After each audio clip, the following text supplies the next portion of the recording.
Дорогие друзья, сегодня в этом здании в Милет ЮРТ состоится удивительная лекция Марка Шишкина. Мы приглашаем вас всех на лекцию познавательную, интересную и знаменательную, что оно будет проходить здесь, в старинном уголке города Казани. Приходите, ждем вас. Мы ждем вас. Спасибо. Спасибо. Историк, краевед, публицист, журналист и просто открытый, добрый, общительный человек. Встречаем Марк Шишкин! Здравствуйте, дорогие друзья. У нас вообще сегодня тема такая, тема у нас смутное время в Казанском крае, в Казани. На самом деле интересно у нас идет понимание нашей истории, изучение нашей истории, даже и в научной литературе, и в популярной. У нас есть места, про которые и участки, эпизоды, то есть про которые написано очень много, от популярных каких-то баек и историй до фундаментальных трудов. Это 18 век, приезд Екатерины II в Казань, ее политику веротерпимости и легенды, связанные с ней, от ученых, например, до авторов путеводителей уже кто-то только не обыграл. Период Казанского ханства у нас достаточно, насколько возможно, насколько хватает источников, изучается активно.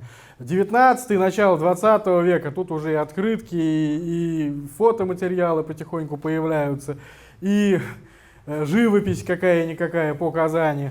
А 17 век, он как-то у нас немножко теряется на этом фоне. Между тем, столетие очень интересное, и интересное в том числе в Казани. Мы беря этот узел, смутное время, на самом деле выходим на несколько сюжетов, которые наверняка и вы в своей повседневной экскурсоводческой практике проговариваете.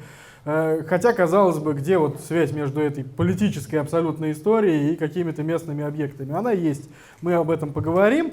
Для начала, что такое смутное время? У нас смутное время — это период с 1605 по 1618, буквально 15 лет, в начале 17 века, когда у нас государство российское фактически периодически даже прекращало свое существование как целостное государство, было поражено гражданской войной, социальными катаклизмами, началось все с голода, действовало несколько самозванцев. У нас замечательная карта смутного времени.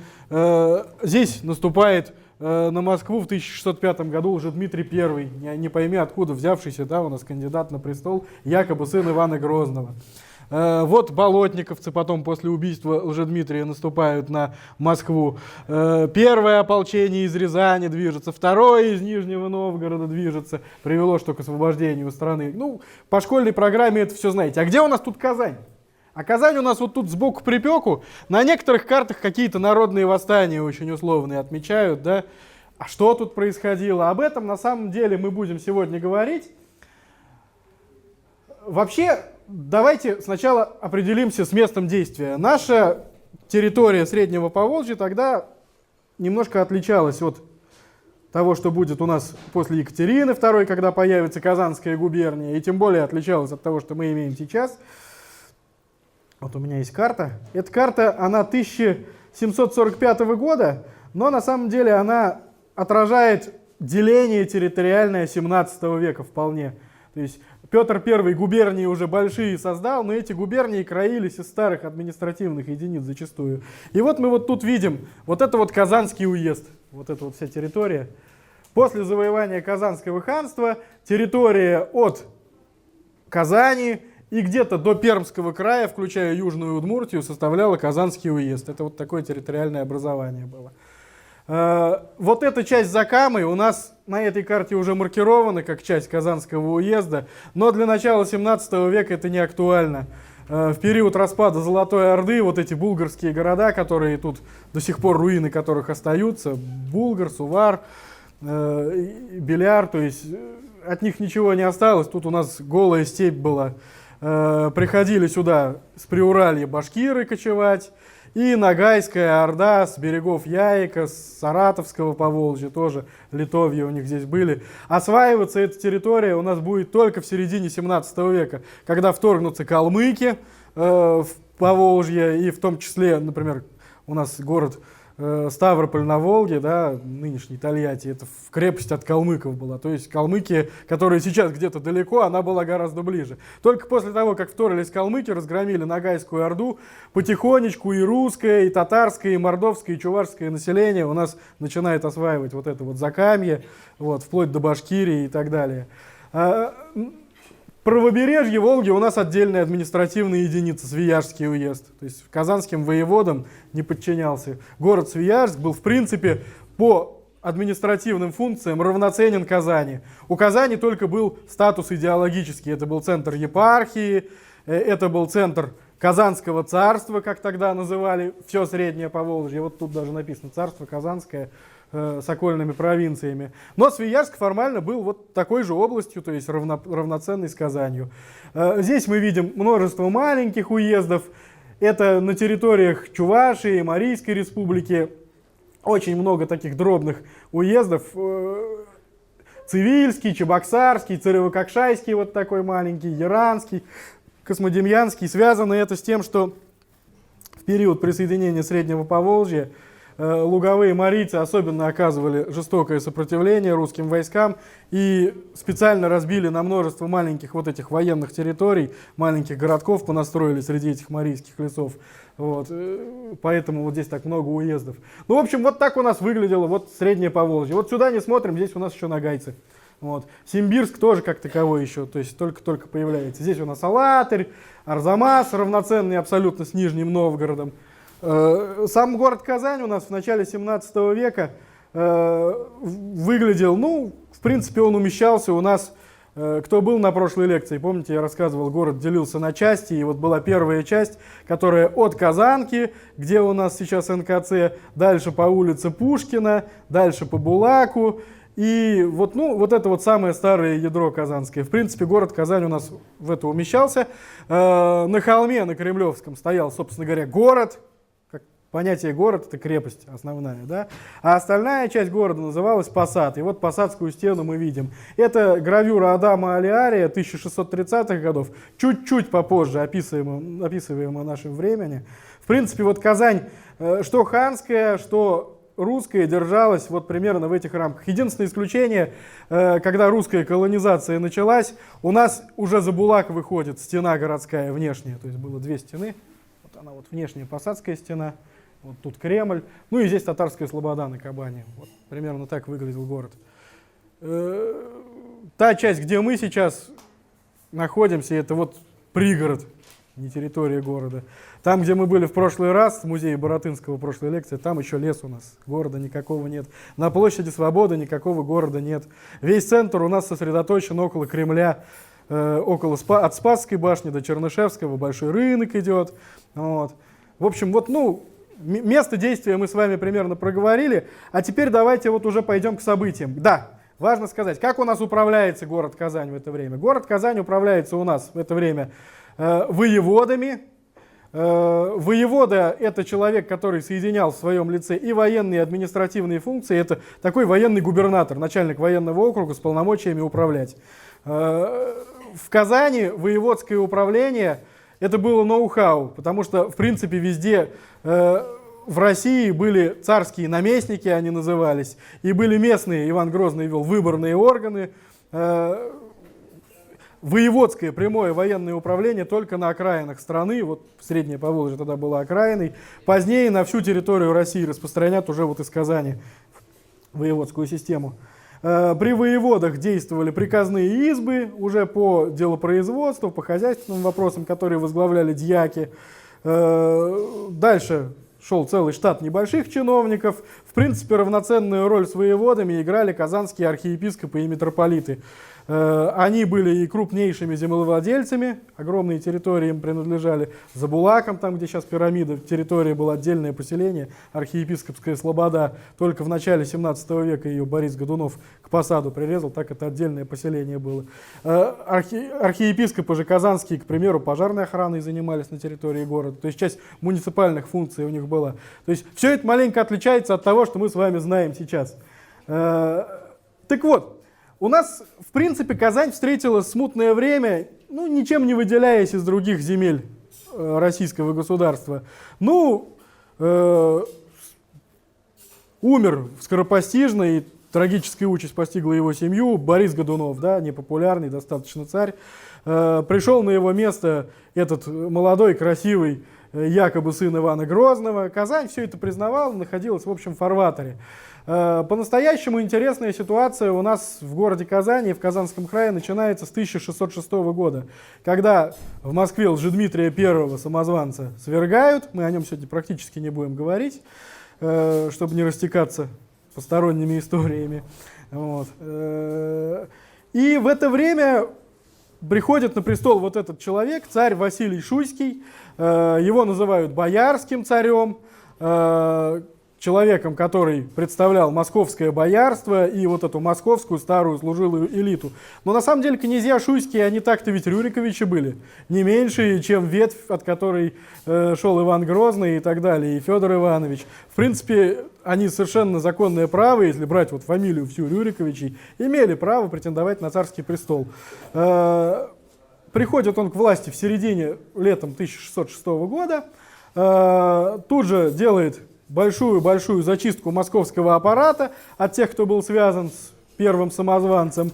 И Казань входит у нас в историю смуты вот с этим человеком, это патриарх Гермоген.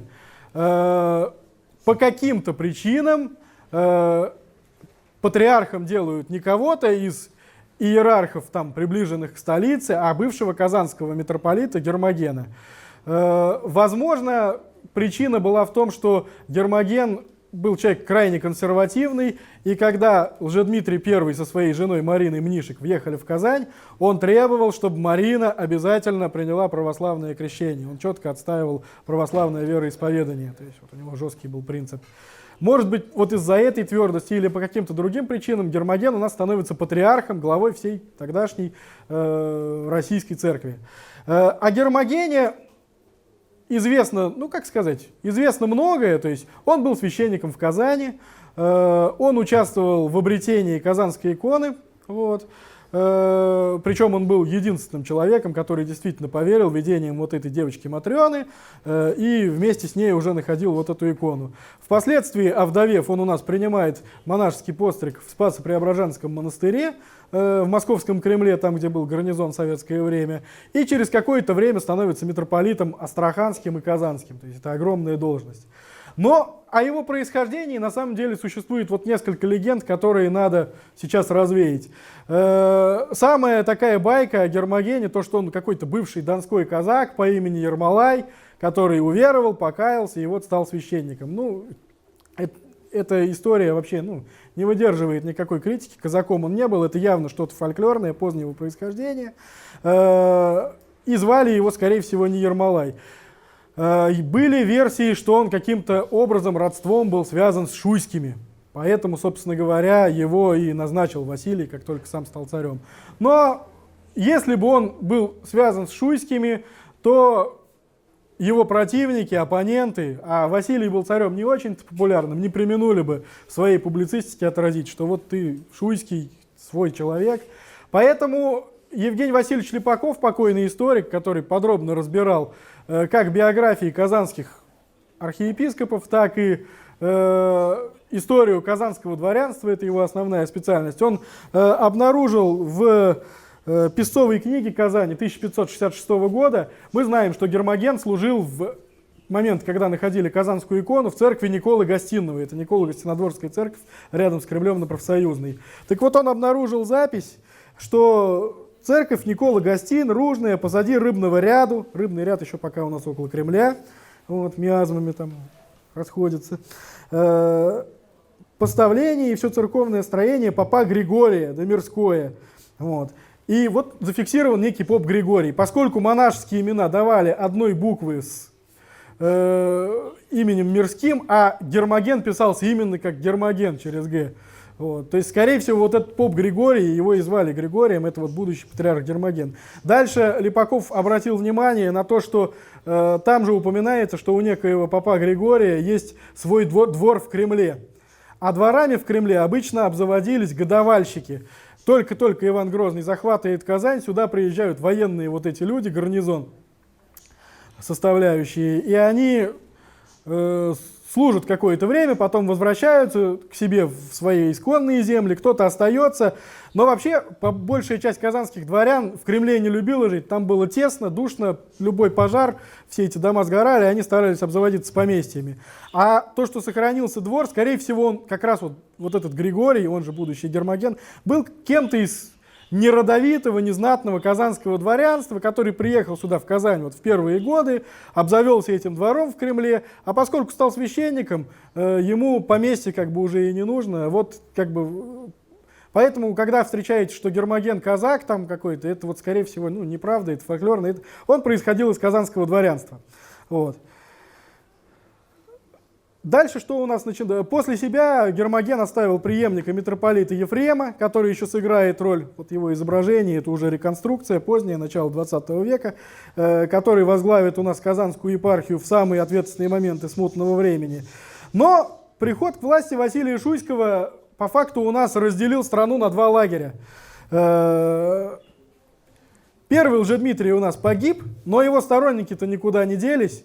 Россия, начало смутного времени, это страна, взвихренная несколькими годами голода, когда куча людей лишилась у нас привычного пропитания, лишилась земли, сбивались в ватаги и ходили, грабили на больших дорогах.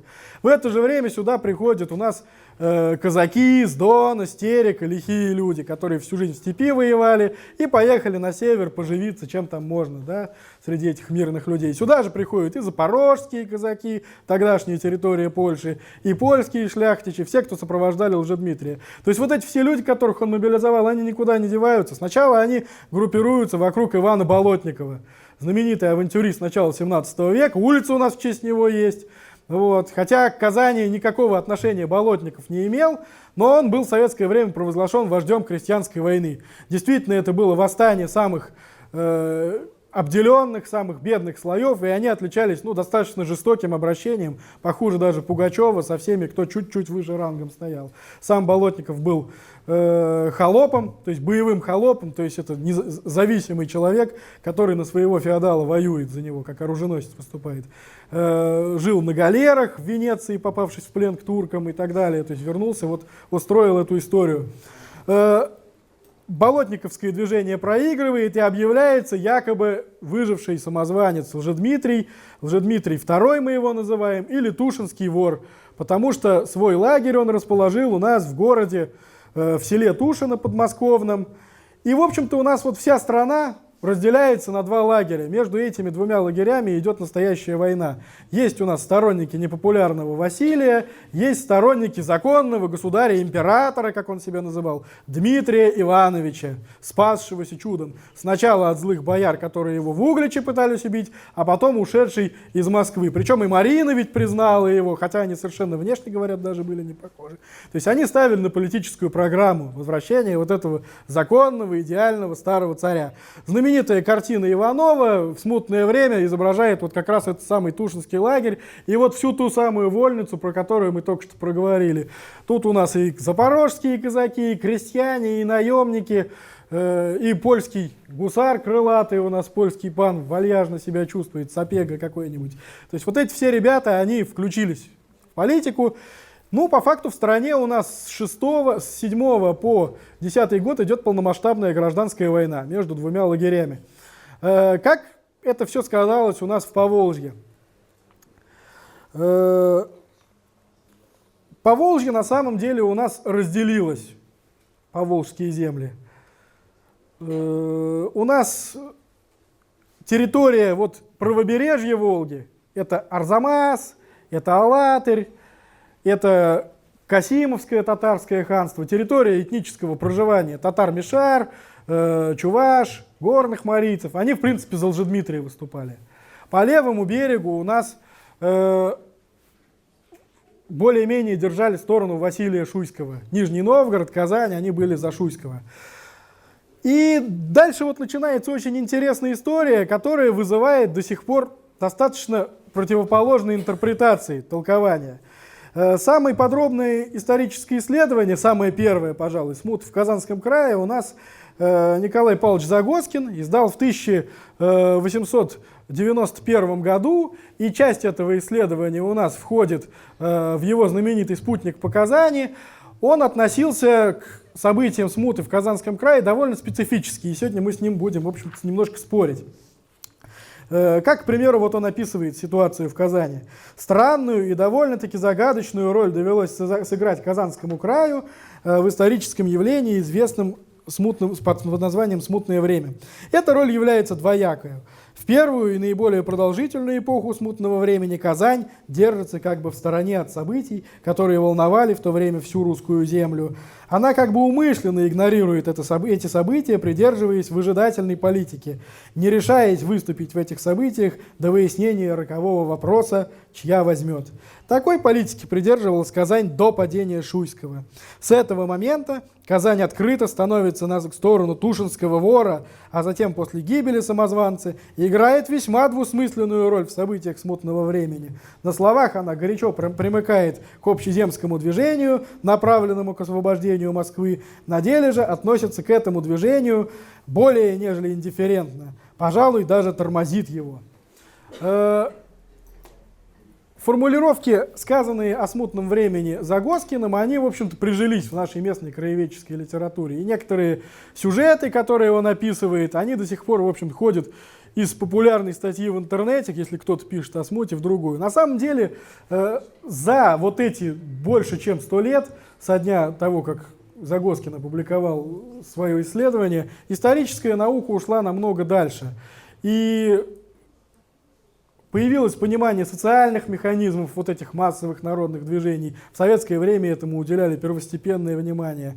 Поэтому, в общем, наша задача сегодня посмотреть, где у нас Николай Павлович ошибался, где он был излишне гиперкритичен. А отношение Загоскина к событиям в Казани гиперкритичное, вот мы это увидим. В общем, начинается у нас вот эта война между тушинцами и сторонниками Василия Шуйского где-то в 1607 году. Всякий раз у нас, как только начинается зимний период, когда летняя страда заканчивается, когда сезон уже работ прекратился, с разных городов вот этого Мещерского края, это Арзамас, это Алатырь, это Курмыш, это Цивильск, выдвигается какое-то войско сторонников Тушинского вора и движется в сторону Свияжска, чтобы взять Свияжск. Первая осада Свияжска длилась у нас весь 1607 год, практически целый год. Они осаждали, взять не могли. Свияжск был крепостью достаточно большой. Вот замечательный макет в Свияжском музее, мне так нравится. То есть мы видим, что это действительно была очень мощная крепость. В 1608 году вся эта ситуация снова у нас повторяется, снова пытаются осаждать Свияжск и прорваться на территорию на левобережье Волги сторонники тушинцев. Но в это время у нас с низовьев Волги, с территории Царицына, приходит на помощь казанским воеводам понизовая рать Шереметьева. То есть это люди, которые воевали против тушинцев в Астрахани, и их Шуйский позвал на помощь Москве. К концу 1608 года у нас снимается осада со Свияжска окончательно. Тушинцы терпят поражение на территории под Чебоксарами, под Свияжском. В общем-то, что это было? Что это была за война? Конечно, в советское время, в дореволюционный период толковали так, что это злые воры, мятежники выступали против законного царя Василия Шуйского. Тут особенно это, и не требовалось каких-то объяснений, то есть сторонники самозванца выступают против. В советское время эту историю вот этой войны стали подавать как историю движения обездоленных народных масс. Национальные историографии всех республик Поволжья, Марийской, Чувашской, Татарской, трактуют это как национально-освободительное движение угнетенных народов против русских колонизаторов, само собой. Но вот если мы с вами посмотрим состав каждого лагеря, там у нас невозможно их поделить ни по национальному, ни по социальному признаку. И с той, и с другой стороны у нас есть и аристократы, как татарские мурзы и русские князья, так и представители буквально всех народов. Вот. Единственное, что их объединяет, вот буквально вот эти территориальные группы. То есть у нас левый берег держится Шуйского, правый берег выступает за Лжедмитрия. В 1609 году произошла интересная ситуация. Пошло очередное войско, вот, встретились они под одной из деревень на горном берегу, Бурундуковка. Это либо Бурундуки, село Кайбецкого района, либо станция Бурундуки Дрожжановского района. Вот как описывают казанские воеводы состав каждой из этих армий. Приходили на горную сторону в Свияжский уезд, собравшись воры с Алатыря, с Курмыша, с Ядрина, территория Чувашской республики нынешней, да? И из Темникова, территория Мордовской республики, из Касимова, это Рязанская область, касимовские татары там живут, князь Яналейка Шугуров, да Брюшейка Яникеев, да Иванка Смеленев, да Федька Киреев, Якушка Глядков, Васька Ртищев, семейка Кузьминский. А с ними сборные многие люди тех городов, дети боярские, и стрельцы, и мордва, и бортники, то есть те, кто у нас занимаются лесными промыслами медовыми, и горные Чуваша, и Черемиса, то есть горные марийцы, и хотели они подходить к Свияжскому граду. И мы, то есть казанские воеводы, послали из Казани в горную сторону на тех воров голов, то есть начальников, предводителей полков Осипа Зюзина и Андрея Хохлова с товарищи, а с ними казанскую многую рать, дворян и детей боярских, и служилых князей, и мурс, и новокрещенов, и татар, и чувашу, и черемису, и ватиков, удмуртов, то есть и лаишевских полонянников, и бусарманов, и казанских многих стрельцов с огненным боем и снарядом. То есть, представляете, две такие сборные солянки стоят друг против друга. С одной стороны у нас луговые марийцы, чуваши, жившие на луговой стороне, казанские татары, русские казанцы, лаишевские бусурманы, полонянники. Это, скорее всего, немцы и литовцы, которые у нас пленные поселились здесь после Ливонской войны. Огромное было количество выходцев из латышей, белорусов, литвинов. До сих пор некоторые в Марийской республике есть деревня Немец-Сала, то есть немец там жил. Впоследствии они ассимилировались, стали или русскими, или татарами, в зависимости от того, какую религию они приняли. Если принимали православие, с русскими сливались. Если ислам, то с татарами сливались. Но вот такие бусурманы, вот эти лаишевские, скорее всего, вот эти ребята. С другой стороны, у нас вся горная сторона. 11 марта, вот написано дальше, и марта, в 11 день писали нам казанские головы, что на тех воров пришли 10 марта в день, и Божьей милостью Пречистая Богородица новоявленного образа, и же в Казани, великих казанских чудотворцев Гурья Варсонофья и всех святых молитвами, государевым, царевым, великого князя Василия Ивановича и всея Руси счастьем, и всех ратных людей, к государю прямую их службу, тех воров в горной стороне, в деревне Бурундуковки побили всех на голову, и многих поймали, и набаты, и знамена их взяли. Кстати говоря, у нас это первый случай, когда казанская икона упоминается как покровительница воинства. Вот эта битва при Бурундуковке, состоявшаяся 10 марта 1609 года. Вот такая вот история, которая не укладывается ни в одну из картин. То есть, безусловно, каждое из этих движений народных имело под собой основу и национальную, и социальную, но вот разделить так просто практически невозможно. В 1609 году, после вот этого успешного разгрома тушинцев, война не прекращается. Более того, были такие арзамасские, мишарские Мурзы Мустафины, их разгромил Шереметьев, так они перешли Волгу в районе Космодемьянска и по марийской территории, по луговой Черемите прошлись. Вот, марийцы их встретили враждебно, поэтому они ушли в Вятскую землю на территорию Кировской области, обосновались в Яранске, и у нас еще к северу от Казани появляется территория, подконтрольная сторонникам вот этого тушинского правительства самозванного. Вот. В 2010 году война эта у нас не прекратилась.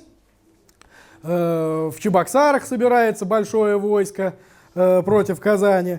В общем, идет полномасштабная, достаточно жестокая война, где одни наступают, другие пытаются как-то более-менее избежать участи проигравшей стороны, потому что в это время правила ведения войны у нас достаточно беспощадные.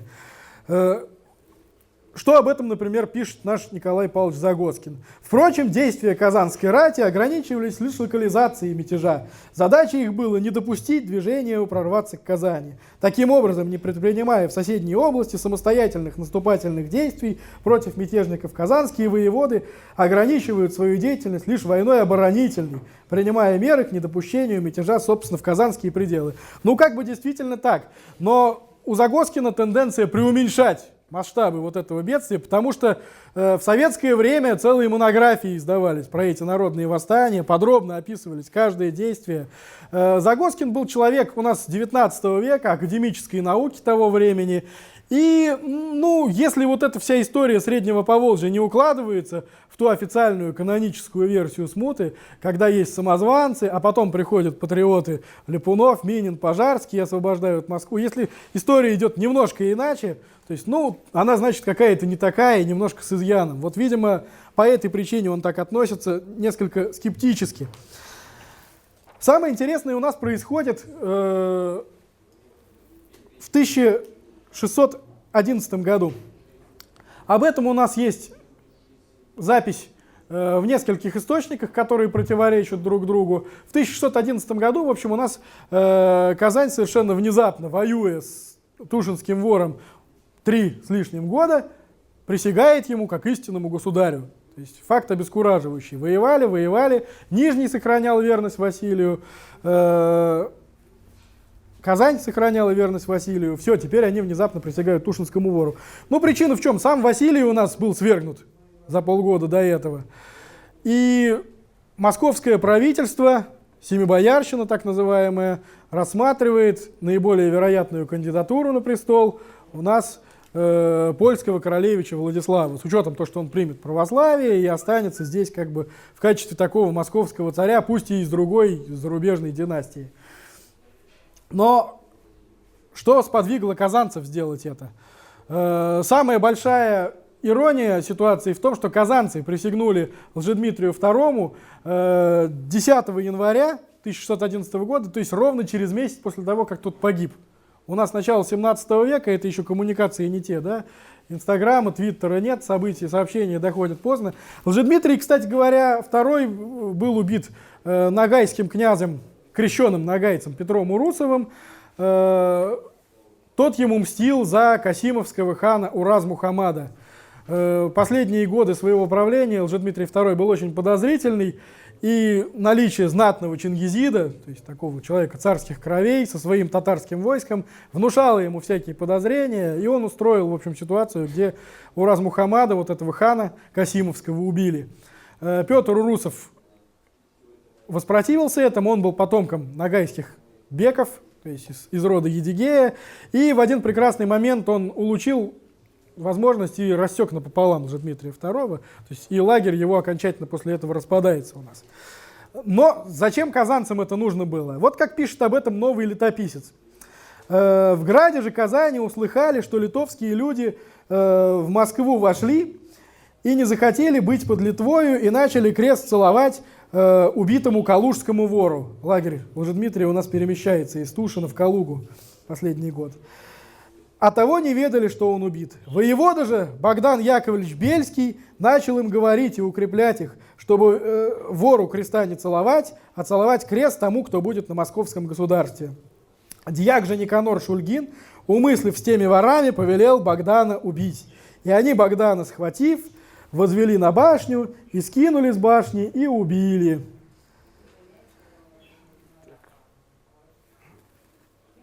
На третий же день пришел из Калуги Алешка Тузаков с вестью и сказал, что вор убит, а ото всей земли прислали, чтобы быть в соединении и стоять всем за московское государство. Также казанские люди-убийцы раскаялись, что они целовали крест вору и неповинно убили окольничего. Здесь надо взглянуть на состав казанской администрации в это самое время. Кто эти люди? Богдан Бельский, Никанор Шульгин. На самом деле интересный очень был кадровый состав местной власти. В Казани было несколько воевод. поскольку уезд был большой, и пока один воевода, например, у нас охраняет Казань, другой ходит в военный поход куда-нибудь там в Ногайскую степь и так далее. Поэтому старший воевода был сравнительно молодой в то время, Василий Морозов, представитель знатного московского боярства, амбициозный человек, он еще впоследствии у нас будет в России 17 века греметь его карьера, и потом еще на старости лет вернется в Казань на воеводство. Вторым воеводой, то есть младшим, вот под этим молодым Морозовым, был Богдан Яковлевич Бельский. Человек крайне интересный, или, как говорят, праздничный даже, можно сказать. Да? Племянник Малюты Скуратова, например, да? Лично приближенный к Ивану Грозному. Он занял место младшего Басманова, вот, когда того устранили. И был самым-самым приближенным человеком к Ивану Грозному. Был, кстати говоря, в тот момент, когда Иван Грозный умер рядом с ним, что вызвало кривотолки о том, что именно Богдан Яковлевич подсыпал яд. А профессия у него была ведать как раз вот отравителями, ворожеями, врачами. Все это по одному ведомству тогда проходило. Вот. Как только Иван Грозный умер, он начинает борьбу за власть.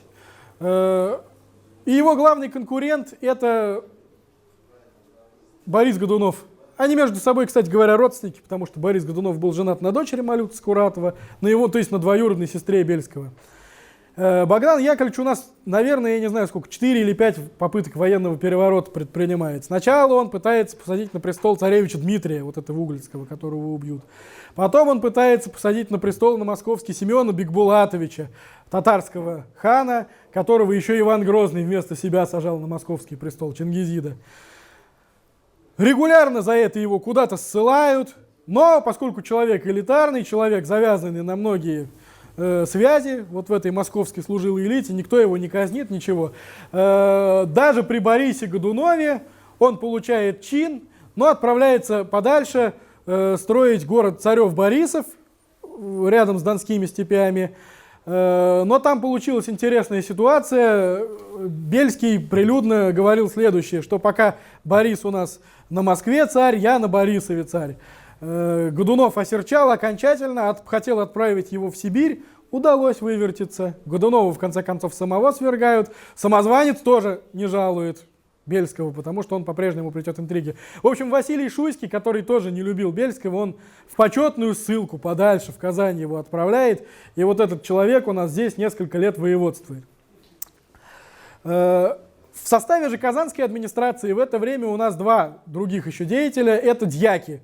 То есть, если воеводы военно-гражданские администраторы, дьяки — это аппарат правительства-экономическое ведомство. Они решают земельные вопросы, налоговые вопросы, ведут элементарно делопроизводство. Тоже было, как два воеводы, было два дьяка. Первый дьяк Никанор Михайлович Шульгин. Родом не из Казани, земляк Дмитрия Пожарского, Лухский уезд. Деревня Шульгино до сих пор, это Ивановская область, есть на территории Ивановской области, и неподалеку там Никольское Мугреево, откуда Пожарский произошел. Представители такого небогатого, дети боярские сословия было, это такое провинциальное небогатое дворянство, который решил пробиться на верхи не через военную службу, а через дело производства. Вот, Никанор Михайлович Шульгин. И Степан Дичков, это казанский дворянин, тоже один из дьяков. Вот такой состав правительства. По всем вот этим версиям, с нового летописца взятым, Бельский сопротивляется присяге Лжедмитрию, Шульгин хочет, чтобы присягнули Лжедмитрию, и за это подговаривает, сбрасывает Бельского. Вот у нас Спасская башня Казанского Кремля еще без шатра. То есть шатер у нас пристроят в середине 17 века, а вот пока так она выглядела, тут сразу ров начинался, но падать было высоко. То есть Богдан Яковлевич полетел, в общем, наверняка, как бы это был какой-то народный мятеж. Но самое-то интересное, что основной другой источник, современный по вот этой всей истории, он у нас выглядит несколько иначе, другую интерпретацию дает. Это отписка тех же самых всех казанских воевод и дьяков в Вятку о присяге Лжедмитрию, где они просят жителей современной Кировской области, давайте тоже с нами за Лжедмитрия II будем. И вот что здесь пишется. Господа, Дмитрию Юрьевичу Пушечнику, да Ивану Поздееву, это руководство Вятской земли, и всяким вятским служилым и жилецким людям, Василий Морозов, Богдан Бельский, живой, здоровый, Никанор Шульгин, Степан Дичков, головы и дворяне, и дети боярские, и сотники, и стрельцы, и пушкари, и всякие казанские служилые и жилецкие люди челом бьют. Января в день 9 целовали мы крест, вся земля Казанского государства, государю, царю, великому князю Дмитрию Ивановичу. Потому что нынешнего года, января в 7-й день, приехал с Москвы дьяк Афанасий Евдокимов и сказывал митрополиту Ефрему и нам: на Москве бояре князь Федор Иванович Мстиславский, князь Иван Васильевич Голицын с товарищи, а владеют всем боярин Михаил Глебович Салтыков, Федор Андронов, да с боярой сидит и владеет пан Александр Гасевский, и его называют старостою московским. Семибоярщина в Москве правит при польском гарнизоне. И иные литовские люди в Кремле, в Китае, в Большом каменном городе, по боярским, по дворянским, и торговых людей дворам стоят многие, и тех людей из дворов ссылали из Китай-города за деревянный город. И в Кремле, и в Китае, и в Большом каменном городе по воротам стоят литовские люди в ночи. И перед Николиным днем в пятницу к вечеру патриарху Гермогену на двор приходили боярин Михаил Салтыков да Федор Андронов и говорили о том, чтобы их всех православных крестьян благословил крест целовать королю. А на утре того приходили о том же боярин князь Мстиславский Дании, и патриарх им отказал, что он их и всех православных крестьян королю целовать крест не благословляет. И у них с патриархом брань была, и патриарха хотели зарезать. И вот после этого идет призыв, описав все эти ужасы, которые творятся в Москве, и стати бы нам, православным крестьянам, за Христову веру, всем единодушно, чтоб нам, православным крестьянам, не отдайтесь от православной крестьянские веры в злую и проклятую латынскую веру. Как видим, вот это вот сообщение, оно подписано в том числе тем самым Богданом Бельским, который у нас уже якобы погиб. Загоскин Николай Павлович у нас в этом не видит ничего особенного. Он пишет: нас не должно смущать то обстоятельство, что в этой грамоте в числе других лиц Казанского воеводского управления фигурирует еще и имя Богдана Бельского. Очень может быть, что и казнь Бельского последовала уже после отправления грамоты, а легко могло статься, что главари смуты умышленно вставили в грамоту имя Бельского как человека, слишком известного на Руси. Ну, то есть, если источник говорит обратное, тем хуже для источника. Историки весь 20 век, на самом деле, копали вот эту ситуацию, когда погиб Бельский. Пока в 1989 году у нас группа московских исследователей Михаил Петрович Лукичев, Александр Лазаревич Станиславский и Вадим Иванович Корецкий не нашли принципиально новый корпус источников, проливающих свет на смуту в Казани. И они обнаружили, что современная летопись того времени говорит, что в 7-й день марта, 5-я неделя Великого Поста, воевода в Казани Богдан Бельский убиен и наутре погребен внутрь града в монастыре Живоначальной Троицы Ефремом, митрополитом Казанским и Священным собором. То есть погиб Бельский, действительно был сброшен с башни, судя по всему, но позже он не выступал против присяги Лжедмитрию, он сам подписал эту грамоту. То есть что же тогда подвигло вот этих ребят всех на такой резкий политический ход? А скорее всего исследовательница многих документов по истории Среднего Поволжья и казанского летописца Любовь Андреевна Дубровина. Последние годы, она десятилетия работает в Украине и связана с тамошним архивным делом. Она, в общем, выдвинула гипотезу, что, скорее всего, это был военно-политический расчет, потому что документы, которые вот открыты, они позволяют судить, что Казань в этот период была в наиболее уязвимом положении от сторонников Лжедмитрия II. И поэтому воеводы сделали такой шаг, то есть тоже присоединились вот к этому восстанию задним числом. Им как бы было неважно, есть живой Лжедмитрий или мертвый, им важно было снять вот это напряжение. И один из источников повествует, что вот к концу 1610 года уже не только за самозванца у нас выступает горная сторона, в районе Чебоксар, там и Свияжска, да, стоят войска, а на высокой горе местный татарский князь Камай собирает войско для похода на Казань. воспользовавшись вот этой анархией, решает, может, Казанское ханство он хотел восстановить, мы не знаем. То есть на Высокой горе собираются чуваши, марийцы, служилые татары, но они пытались договориться со слободскими татарами, чтобы те открыли, помогли проникнуть, открыть ворота.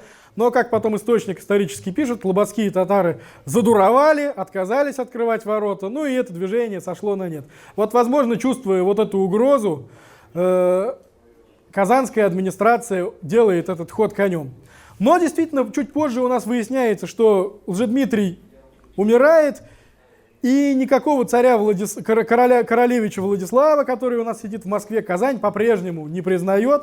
То есть, оказывается, у нас целая территория вот в таком зависшем положении.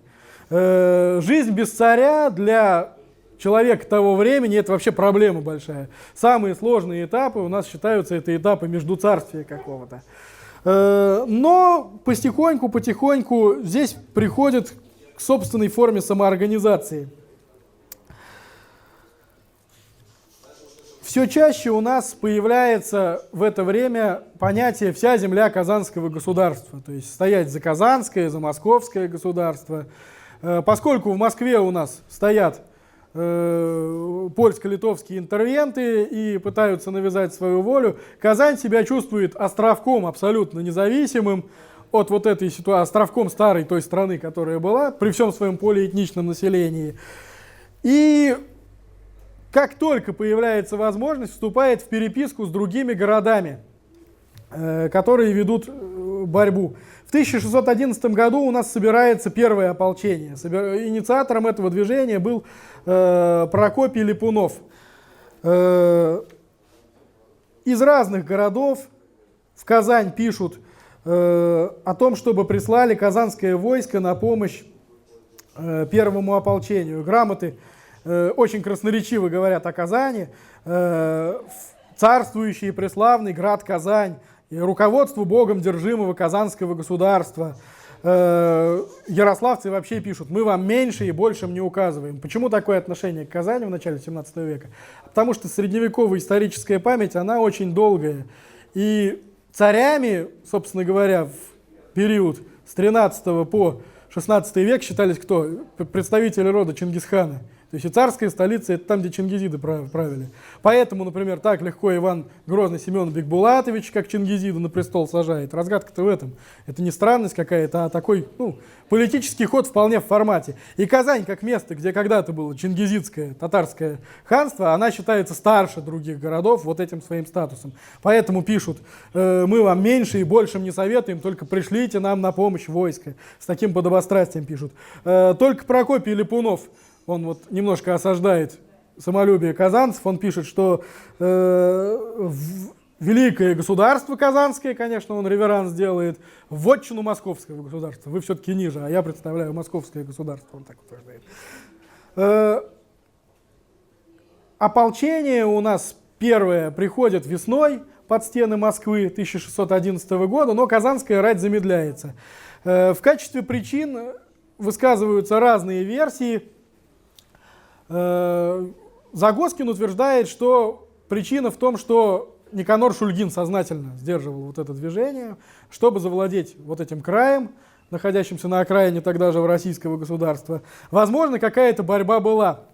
Судя по тому, что действительная гибель Богдана Бельского у нас это март 2011 года, как раз когда собиралось ополчение, возможно, формат вот этого будущего участия Казани в общем земском движении не сошлись по нему, и произошла вот эта городская драка, как бывало в те времена, когда разные партии схватываются, и привело к смерти Бельского. Но так или иначе у нас войско казанское приходит, но уже поздно. Во главе казанской рати, с казанской иконой, кстати говоря, пошел Василий Морозов. Пришли они в тот самый момент, когда Прокопия Липунова уже убили казаки. Вся идея вот этих народных ополчений, которые отправлялись на освобождение Москвы, заключалась в чем? Что должны объединиться прежде враждовавшие силы. То есть казаки обычно поддерживали самозванцев, дворяне чаще выступали на стороне московского правительства. И вот эти две стихии, казачья и дворянская, вместе должны действовать против общего врага, против иностранной интервенции, засевшей в Кремле. Но Но получалось это плохо на самом деле, и казаки по-прежнему не доверяли вот этим дворянским формированиям, и Липунов в какой-то момент был вызван на круг, и там его просто убили. После поражения первого ополчения, после его распада, казаки выбирают все тот же путь присягнуть какому-то самозванцу. Лжедмитрий II у нас уже погибает, но появляется Лжедмитрий III, Сидорка, как его еще звали, в Псковской земле. И московские вот эти подмосковные полки, они потихоньку этому новому, опять в очередной миллионный раз спасшемуся царевичу Дмитрию, начинают присягать. Казань отказывается это делать и рассылает по всем городам сообщения такого рода, что под Москвою промышленника и поборателя по Христовой вере, который стоял за православную крестьянскую веру против польских и литовских людей и русских воров, Прокофья Петровича Липунова казаки убили. И в записи написано, что под Москвой, и в записи написано, под которой под Москвой крест целовали, и каково из Москвы нам прислали, чтобы никому друг друга не побивать, и лиха никакого не мыслите. И митрополит, и мы, всякие люди Казанского государства, и князи, и мурзы, и татарови, и чуваша, и черемиса, и ватяки сослались с Нижним Новгородом, где у нас в это время тоже начинается движение, и со всеми городы поволжскими, с горными и луговыми татарами, и с луговую черемисою, на том, чтобы быть и нам в совете и в соединении за московское и за казанское государство стояти, друг друга не побивайте и не грабите, дурно ни над кем не учиняте, а кто вины дойдет, ему указ учините по приговору, смотря по вине. И воевод, и дьяков, и голов, и всяких приказных людей в города не пускать, вот от этих самозванцев, которых будут направлять, или от польской администрации. И главное самое положение о том, чтобы дожидаться, кого вся страна изберет на царство. Таким образом, вопреки скепсису того же Загоскина, и многие историки с этим соглашаются, Казань по факту у нас вместе с Нижним стоят у истоков вот этого второго ополчения. Они до последнего держат мысль ту, что не надо искать в этой ситуации царя, надо сначала обеспечить в стране мир, обеспечить какое-то более-менее единовластие, и потом уже всем вместе выбирать царя. Интересно, что тот же Николай Павлович Загоскин критикует, что, скорее всего, вот эти все перечисления чуваш, Марий Черемис, татар, это все фейк-ньюс по Загоскину, это все сам Никанор Шульгин. Вот, кстати, дьяк изображен, как выглядели дьяки начала 17 века, картина Билибина. Якобы он, как старший человек в казанском правительстве, подписывал. Но если мы представим реальную политическую ситуацию, то управлять огромной территорией, где живет сразу народов 5-6 и сколько, да, то есть если брать с разными субэтносами, разноязычные, разнорелигиозные, тут и православные, и ислам, и язычники, без каких-то договоренностей вот с этими всеми группами было действительно невозможно. Даже когда Василий Шуйский писал в Казань похвальную грамоту за военные успехи казанских воевод, еще когда он был царем, он писал, что казанские воеводы молодцы, потому что разговаривали со своими вот подданными, с чувашами, с татарами, с марийцами, то есть вели переговоры. Не просто силовыми методами всех направляли, мобилизовали куда-то, шли постоянные переговоры. И по факту без царя, без какой-то законной власти в Казани у нас здесь вот в Среднем Поволжье на 2 года, 1611-1612 год, вырабатывается вот ситуация некоего равновесия. Прекращаются у нас войны между сторонниками Василия и Лжедмитрия. Благо оба кандидата на престол уже выбыли у нас, да? Василия насильно постригли. Прекращаются какие-либо восстания, боевые действия. Вот эта идея быть всем в согласии. И основные законодательные акты принимаются от имени всей земли Казанского государства, то есть от имени всех вот этих групп, которые есть, и все они поэтому прописываются. Слово «государство» нас не должно смущать.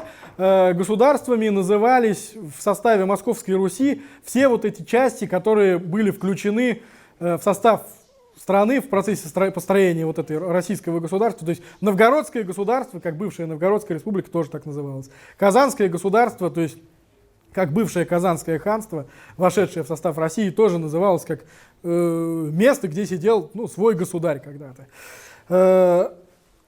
В принципе, получается, что вот эти 2 года, период междуцарствия, у нас Казань ведет полностью самостоятельную политику, не имея законной власти, здесь умудрились самоорганизоваться, не пролить новую кровь. Во главе стоит вот этот человек, Никанор Шульгин, дьяк, уроженец Ивановской области, Лукского уезда. Человек явно был неординарный. И ну вот в стандартном московском государстве, где все было четко расписано на десятилетия вперед, и кому какое место занять, в каком полку и по какую сторону от царя, это еще твои деды определили, да, то есть если ты низкого рода, ты никогда, то есть, не получишь высокий чин. Смута была вот возможностью, социальным лифтом для многих вот худородных дворян, чтобы подняться, заявить о себе. Тот же Прокопий Ляпунов был, в общем, авторитетный дворянин на Рязани, но так, чтобы стать во главе всех войск земского ополчения, в нормальной ситуации он не мог. То же самое Никанор Шульгин. Естественно, он в условиях смутного времени источники фиксируют, что ему приходилось не только заниматься дьяческими обязанностями, там, распределять земли, хотя он тоже это делал, но и руководить военными отрядами, и командовать боевыми действиями. В принципе, фактически, то, что Загоскин называет его казанским диктатором этого времени, он не так уж не прав. За подписью Никанора Шульгина у нас осталось несколько документов, и подписаны они, вот печать царства Казанского, это печать, которой на всей территории Поволжья любой акт скреплялся, официальная печать, и вот мы здесь уже видим дракона, который впоследствии станет при Екатерине утвержден как герб Казани. Исследователи отмечают, что прерогативой вообще всегда вот подобных предметов даже касаться была воеводская прерогатива. Но в это время дьяки казанские. Поскольку воевод нет, Бельский погиб, Морозов отправился под Москву участвовать в первом ополчении, и там стоит с казанской ратью. Старшие здесь становятся дьяки. Но самое интересное, что вот в этот период повышается роль такой прямой народной демократии. Повышается роль Казанского посада. Загоскин, кстати говоря, тоже выражался, что понятно, что вот там вот в центральных областях, там, где вот эти русские земские миры были, они могли и самоорганизоваться, и войско собрать, и ополчение собрать. В Казани же сколько здесь русские жили? 50 лет всего, да, после завоевания. Здесь ни о какой самоорганизации речи быть не может, и все решают воеводы. На самом деле историки вот этих социальных движений, они позднее пришли к выводу, что правой рукой вот этого Шульгина был земский посадский староста Федор Абатуров. Человек с земли, человек с ремесленно-торгового посада. Вот как пишут исследователи советские Лукичев, Корецкий, Станиславский. В своей сложной политической игре Никанор Шульгин опирался на довольно разнородные силы. Прежде всего, это определенная часть Казанского посада во главе с посадским старостой Федором Абатуровым. Роль Казанского посада в начале 17 века резко возросла. И его представители активно участвовали в управлении не только городом, но и уездом. Решали какие-то земельные вопросы.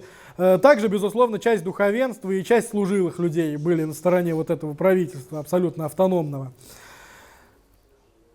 Но что происходит дальше? Дальше у нас одной из фигур, которые новые тоже от посада, появляется в Нижнем Новгороде Кузьма Минин.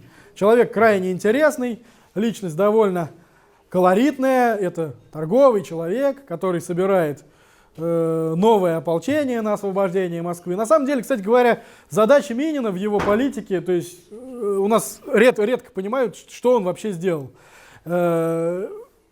Минин, ему явился преподобный Сергий Радонежский, он собрал нижегородцев, сказал, что мы будем даже себя в рабство закладывать, лишь бы только собрать войско. Зачем было нужно каждую треть дохода собирать с каждого двора? Зачем это было нужно? Это было нужно, чтобы элементарно платить служилым людям. То есть войско в то время собиралось не мобилизационными методами, пошел Вася служить, пошел умирай. Нужно было платить. Служилый человек, дворянин, он будет сидеть у себя в поместье или с какой-нибудь бандой объединиться, но не пойдет ни на какое дело. Идея Минина — это именно собрать деньги, собрать бюджет на то, чтобы проплатить служилым людям, на то, чтобы они решили эту задачу. У нас редко вот об этом вспоминают. Это главным образом менеджерская, фискальная такая задача. И достаточно приземленное. То есть кроме патриотизма искреннего, который, безусловно, был, они старались там каяться во грехах, очищаться. Идея основная — собрать денег на то, чтобы нанять наемников вот этих из своих же самых людей. Сразу Минина, кстати говоря, поддержали смоленские дворяне. Откуда они взялись в Нижнем Новгороде? Смоленск к Польше у нас перешел в это время. И вот эти лишившиеся своих поместьй ребята оказались на территории Нижегородчины и Арзамасского края. Это как чехословацкий корпус, им деваться было некуда.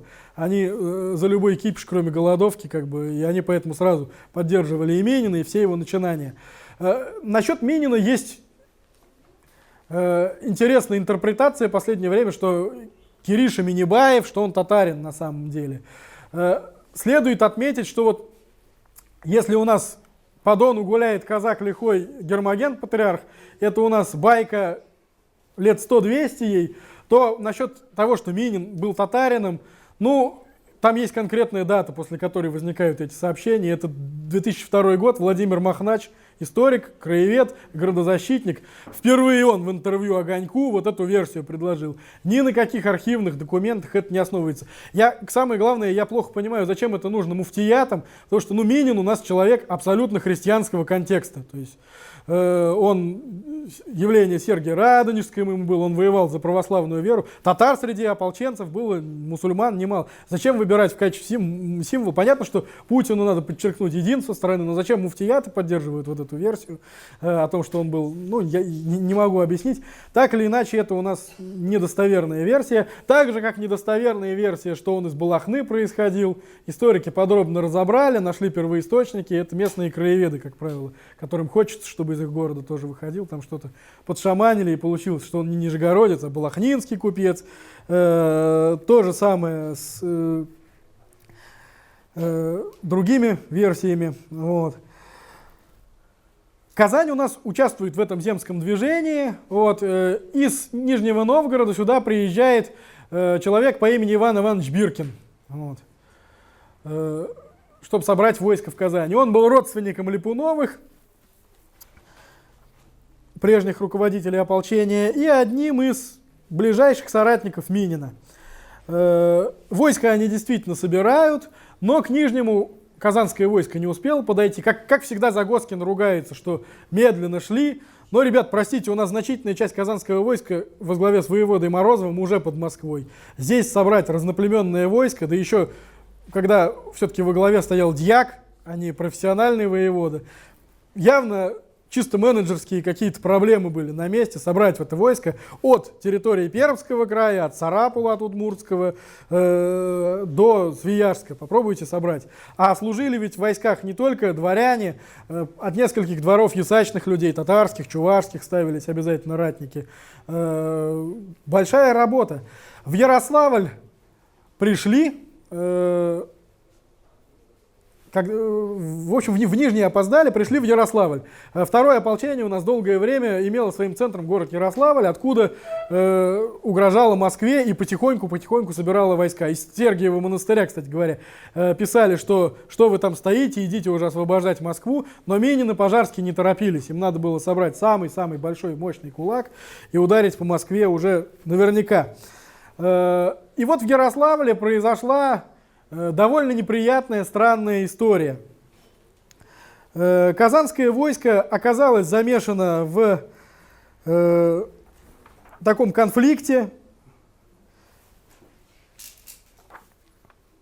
Загоскин пишет об этом следующим образом. Несомненно одно, ополчение было выслано против желания Шульгина и Биркина. Пришло ополчение в Ярославль. Здесь отношения между Биркиным и татарским головой, предводителем служилых татар Лукьяном Мясным, еще более обострились. Едва дело не дошло до побоища между ними. По словам летописи того же нового летописца, бояре, стольники, все ратные люди приняли сторону Мясного, за исключением смоленских дворян, ставших за Биркина. Все дело посылки казанского ополчения является простой комедией, подстроенной предусмотрительным Шульгиным и Биркиным для простого очищения, на всякий случай. Ополчение где было послано, а в Ярославле пришла ссора, и ратные люди вернулись обратно. Действительно, у нас большая часть казанского войска не пошло на Москву, а вернулась из Ярославля обратно.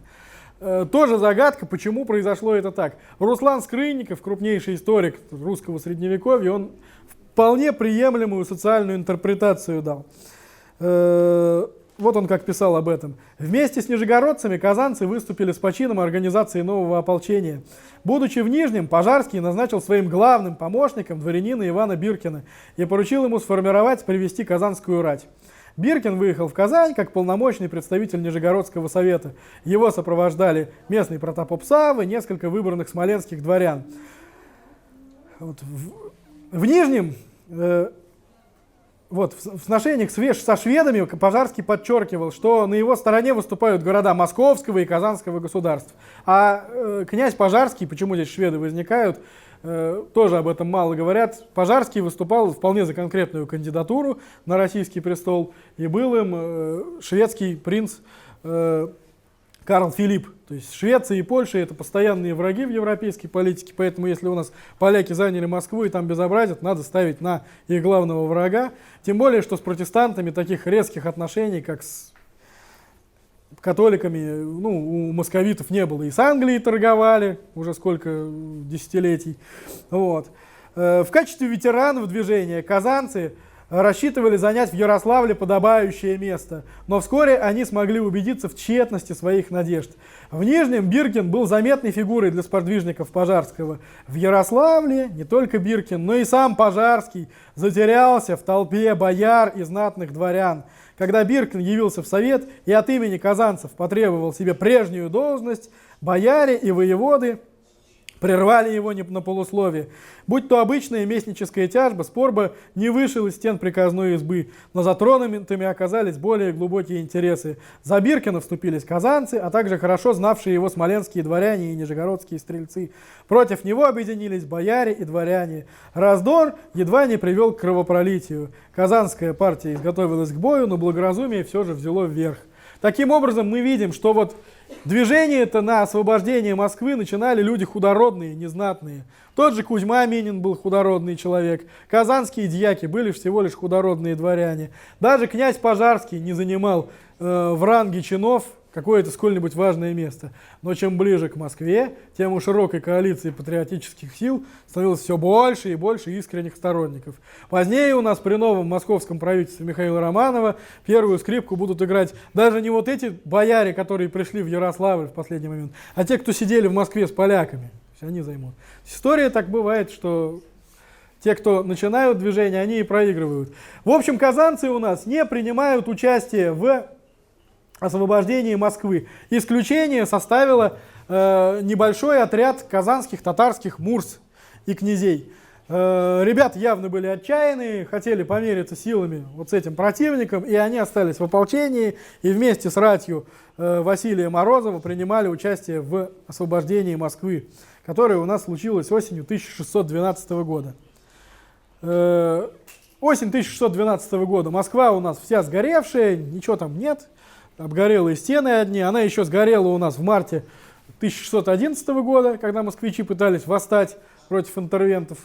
Город сгорел. А сейчас уже окончательно погорел и Кремль, и Китай-город, и все, что только возможно. По городу ходят огромные оравы казаков из вот этого ополчения первого еще, которые убили Липунова.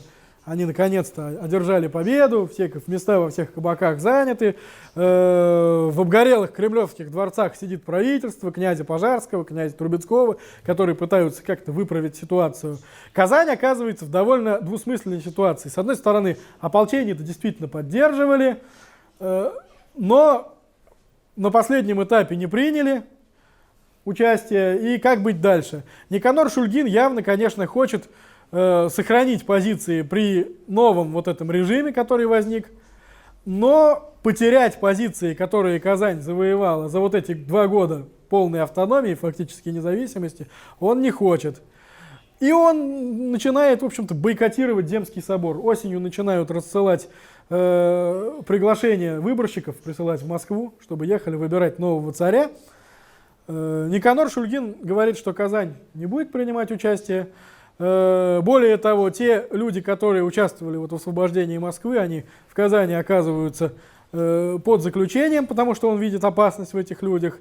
Лояльные стрельцы Никанору получают новое жалование повышенное, то есть он явно готовится к какой-то политической схватке, к какому-то торгу. Источники на этом этапе крайне противоречивые, и это вообще, как правило, вылетает за пределы вот канонической версии рассказа о том, что было в эту смуту. Но Казань у нас не только сама не участвует в Земском соборе, мы помнили, что когда присягали Лжедмитрию, присягали быть заодно вместе с Вяткой. Вятская земля также находилась под влиянием Казани. И когда в Вятскую землю прибывают делегаты для того, чтобы определить выборщиков на Земский собор, Шульгин требует, чтобы Вятским городом быть и к Казанскому государству, а Московского государства ни в чем не слушайте, и с Казанским государством стоять за один, и друг друга не подати, и для государева царского избрания выбранных людей и денежных доходов в Москву не посылать, а посылать в Казань. То есть Вятку рассматривают как часть Казани. Советские историки Станиславский, Лукичев, Корецкий, они писали, что по сути Шульгину удалось сделать то, что не получалось у казанских ханов, которые долго пытались Вятку вот эту подчинить и сделать частью Казанского ханства, но у них не получалось. У него это получилось. Когда ветчане отказались следовать указкам из Казани, туда отправляется отряд из 500 стрельцов казанских. Хлынов, столичный город Вятской земли у нас, будущий Киров, оказывается под властью казанцев. Местная вся элита отправляется в кандалах в Казань. Там, в общем, казанский режим устанавливается. Казалось бы, бросается вызов Москве. Об этом вот факте стало известно только в 1989 году, когда опубликовали челобитную дьяка Федора Поздеева, где вот он описывает события в Вятке происходившие. Ни Загоскин, ни большинство советских историков вот эти нюансы вообще не знали. Вот это крайне драматичная ситуация конца 12-го, начала 13 года. С другой стороны, потом, через какой-то месяц после того, как в Хлынове полютовали казанские стрельцы, казанское правительство идет на переговоры с Москвой и участвует вместе в борьбе против атамана Ивана Заруцкого. Это легендарный полевой казачий командир, которому верили казаки, который увел казаков из-под Москвы от первого ополчения, который стал любовником Марины Мнишек, и делал он ставку на сына Лжедмитрия Ивана Варенка, так называемого.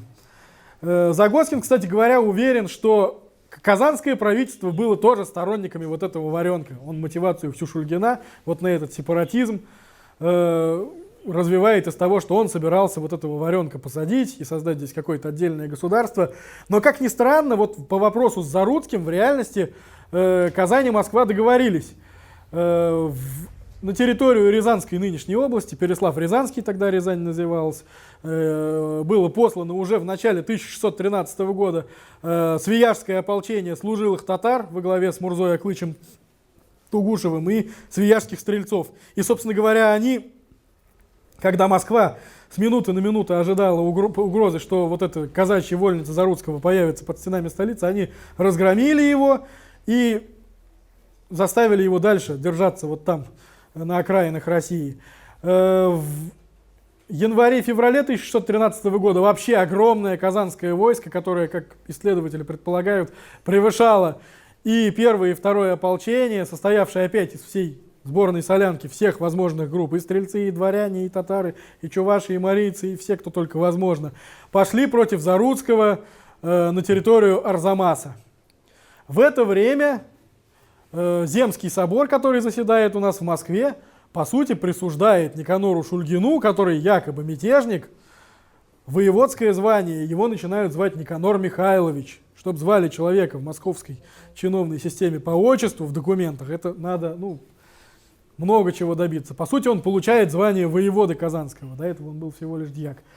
В Арзамасе казанское войско застает, собственно говоря, избрание Михаила Романова на Казанский престол. Здесь абсолютно расходятся источники. Новый летописец, на который в том числе Загоскин опирался, это поздняя хроника 17 века, написанная в интересах Романовых, уже, так скажем, постфактум оценивая события. Да? Кто прямой человек, кто вор и так далее. Расставлены акценты уже постфактум. Новый летописец, он у нас говорит, что Шульгин сказал, что не хочет без Казанского совета целовать крест новому царю Михаилу. и пошел обратно. Другие документы утверждают, что все-таки из-под Арзамаса послали казанцы делегатов на Земский собор, и даже уже началась присяга. Какой из этих... пошли обратно в Казань, потому что, ну, элементарно издержались, не было больше запасов своих. Вообще, на самом деле, казанцы в Арзамасе бесчинствовали в местных источниках, как татарская ига это называется. А почему? Потому что вспомним войну 1607-1610 года. Откуда приходили ребята нападать на Казань, на Свияжск? Из Арзамаса. По сути, это такая месть была, двух земель. Вот. И добычу должен был обеспечить Шульгин своим войскам, поскольку без добычи не мыслилось ни одно военное действие в то время. В общем, из-под Арзамаса вот это огромное войско в конце концов уходит. А в Казани перемены. Пока диктатор у нас находится в дальнем походе, здесь происходит переворот. Как только пришли вести о том, что избран Михаил Романов на престол, Федора Абатурова, земского старосту, и вот этих сторонников Шульгина из местного посада, их арестовывают.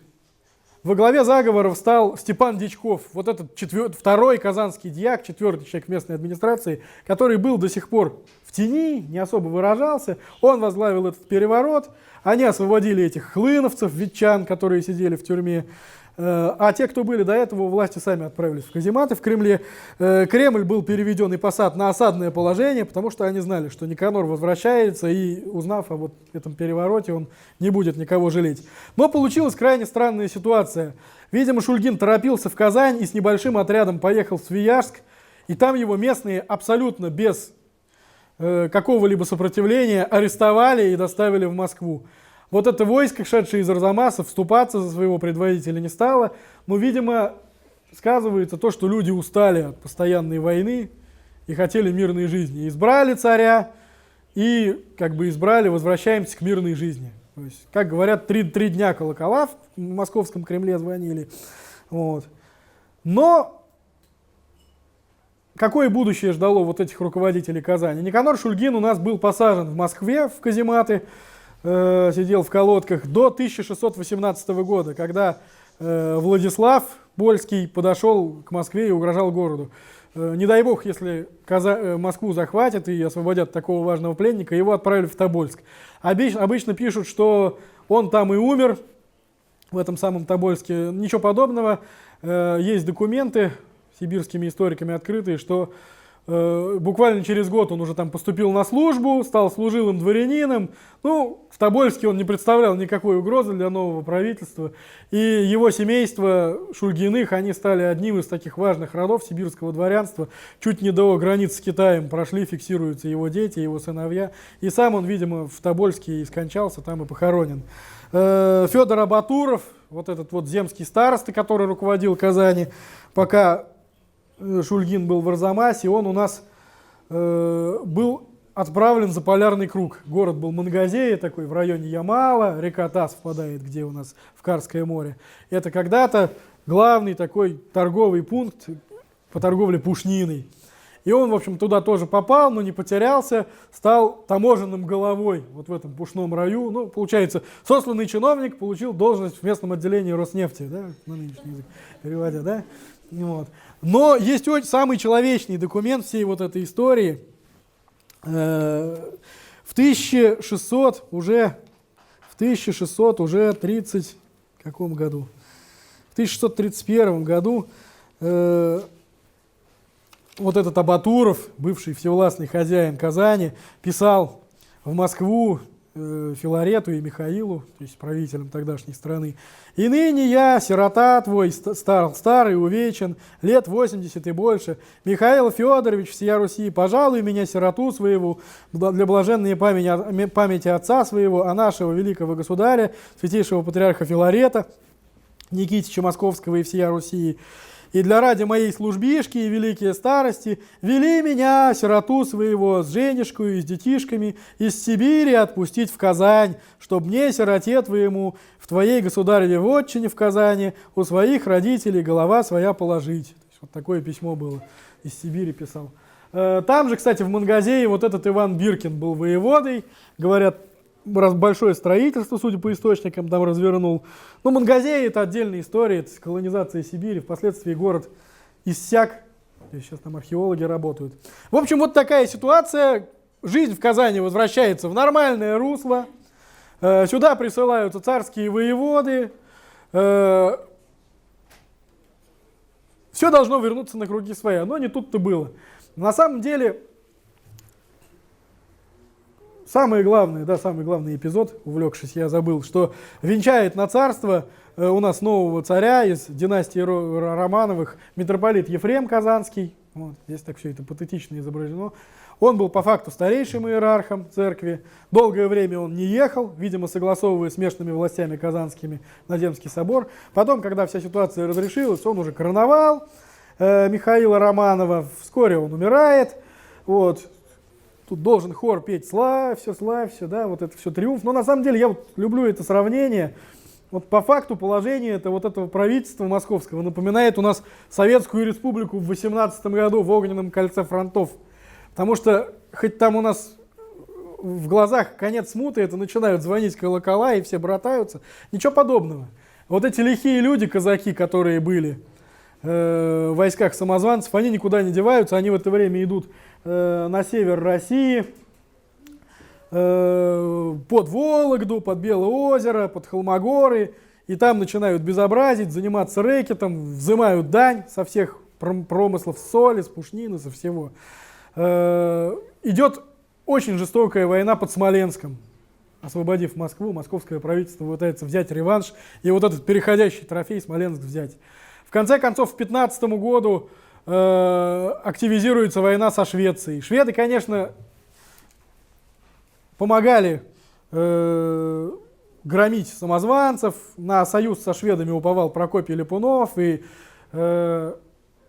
Пожарский, но они в конце концов поняли, что ловить здесь в далекой стране нечего, поэтому лучше захватить ближайшие крепости русские, которые были в устье реки Невы, и ограничиться участием в этой войне, вот захватить несколько Орешек, там где сейчас Петербург, вот эта территория Невы. Чтобы заключить мир, шведы направляются на Псков, там тоже идет очень долгая ожесточенная осада. В общем, война идет везде, и следствие военные расходы ложатся бременем у нас на все население страны, а Казанское государство при Никаноре Шульгине фактически никаких налогов никуда в Москву не отчисляло. Все деньги оставались здесь, в крайнем случае они уходили в Казань. И возникает довольно очень такая, деликатная ситуация. Минин у нас собирал с каждого двора 30% дохода, третья деньга называлась это. И благодаря вот этому он сумел обеспечить свое войско так, что в народе ходила байка, что полудохлая лошадка, которая оказалась в ополчении Минина, она уже там через месяц поправляется, мясом обрастает. Даже вплоть до такого. Они жировали там с точки зрения других наблюдателей, ополченцы. Московское правительство решило сделать ход конем, чтобы обеспечить и войско, и восстановить московские дворцы. Начинает собирать пятую деньгу, так называемую, то есть 20% с дохода. Сначала предлагали обкладывать тех, у кого доход больше 10 рублей, потом вообще всех подряд. Все это сопровождалось большими нарушениями. Вот у нас в Казань после вот этих долгих налоговых каникул приезжают пятинщики, так называемые, описывают все дворы, описывают все имущество. Местное население, честно говоря, не ожидало, что оно ждало, что наконец-то война закончилась, вот заживем, а тут приходят и новые налоги вводят. Недовольны были буквально все слои общества. Самое большое недовольство вылилось в Свияжске. Первый акт недовольства. Местные горожане закрывали все лавки, вывозили из города товар. Настоятели монастырей жаловались, что самозванцы, воины разорили, воры все их поместья и ничем заплатить не могут.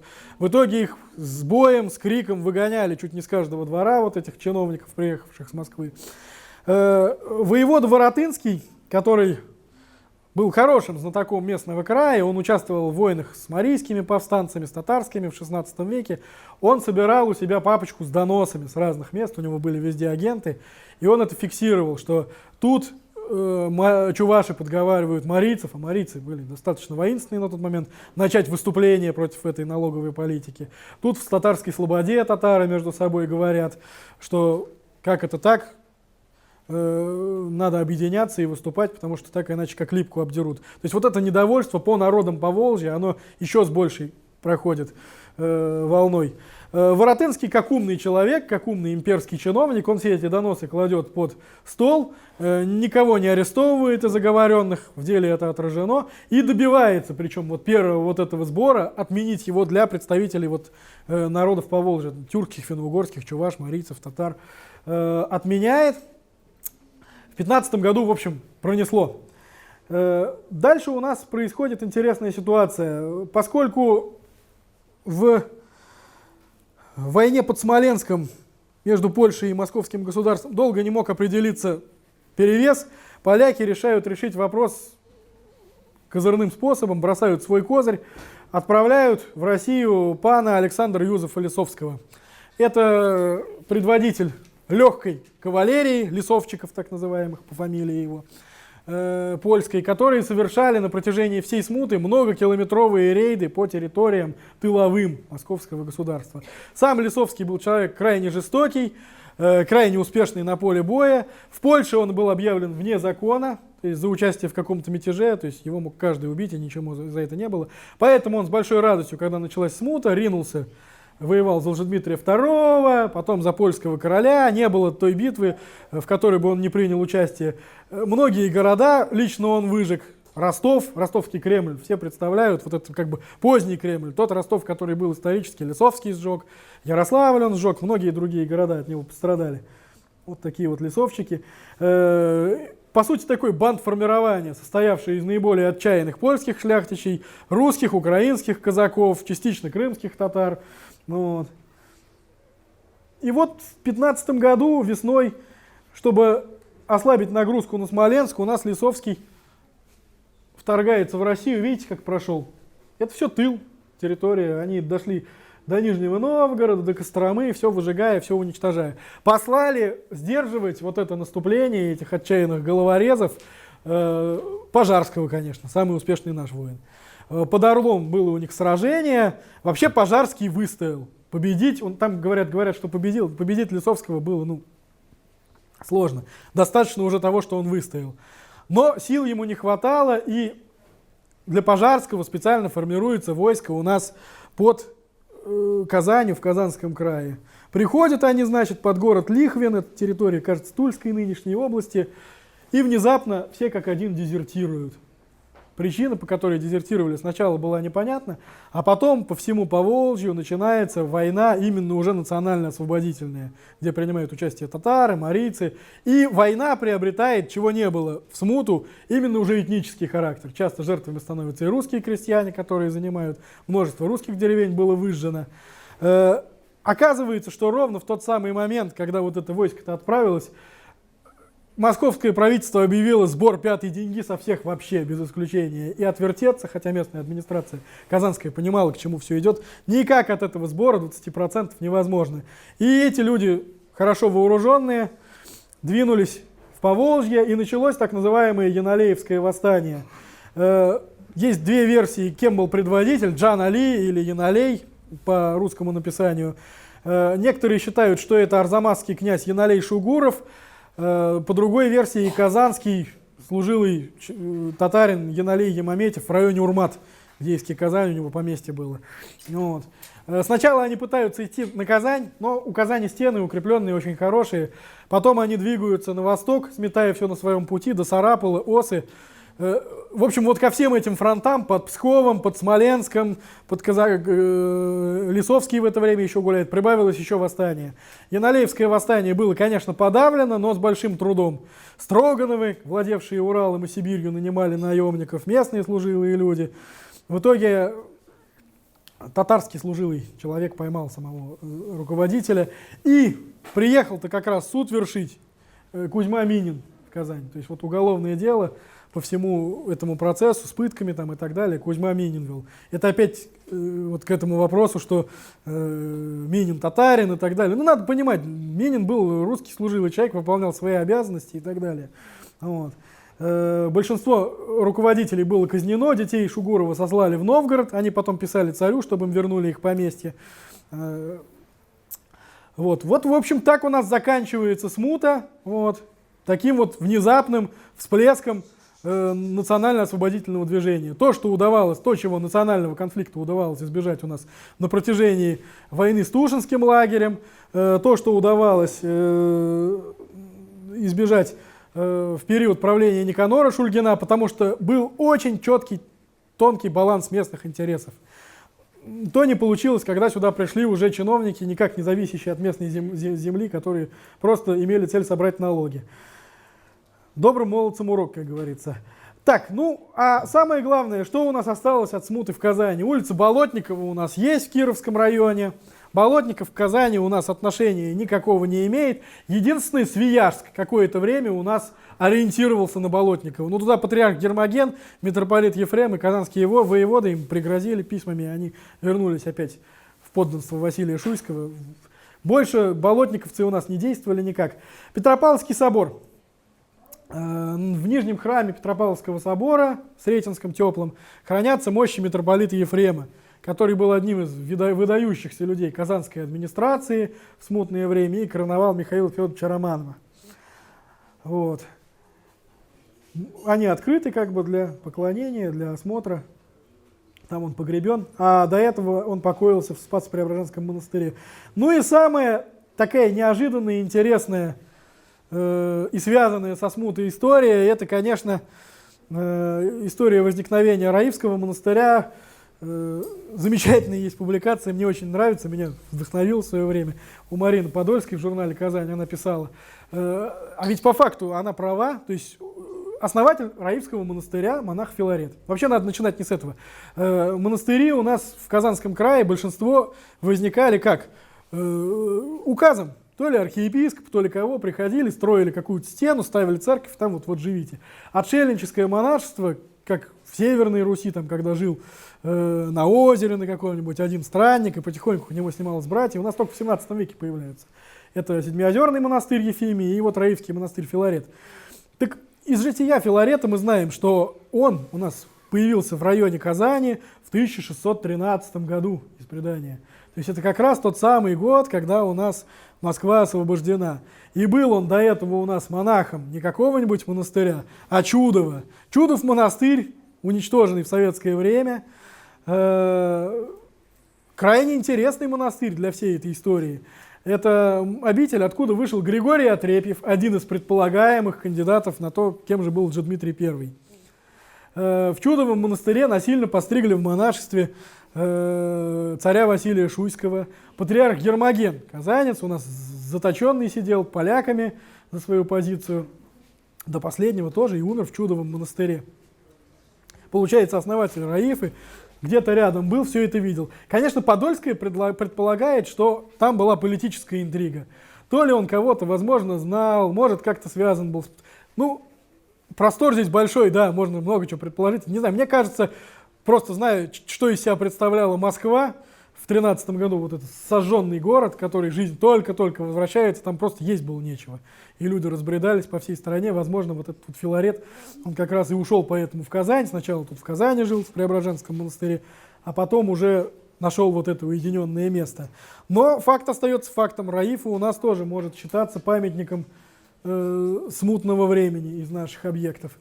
Вот, наверное, пожалуй, все. Я понимаю, что много. Вот, я даже, кажется, из регламента выбился уже. Вот. Я надеюсь, было интересно. Господа, есть вопросы? Если будут, можете подойти. Друзья, для нас с вами энциклопедическими знаниями поделился историк, краевед. Кстати, Марк Шишкин большой специалист по по годам гражданской войны в Казани 17-18 век, 17-18 года 20 века. У меня к вам просьба в чатах, в соцсетях написать отзывы о сегодняшней лекции, как слова благодарности, также и ваши замечания. Мы тоже будем это все рассматривать. Но от лица всех здесь присутствующих я хотел бы поблагодарить вас и, конечно же, Марка Шишкина, который поделился и подготовил свою лекцию. Браво, спасибо!